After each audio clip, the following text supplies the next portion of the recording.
This was my experience on forward tours with the Lions, and how do you break down the four nations in terms of making comparisons? So I'll give you a quick synopsis. The Irish players, they are the most intelligent. Yeah, I didn't believe that either.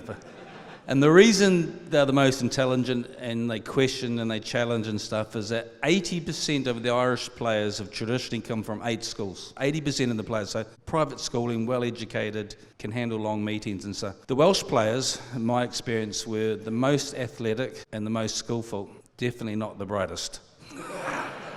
The Scottish players, I never picked any of those, so I can't really talk about that. So.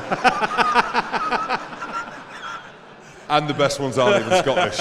And the English players, and this is a compliment, that brought the best out of the Irish players, it brought the best out of the Welsh players, it brought the best out of the one Scottish player. The greatest thing about the English players is even when they're they still think they're good.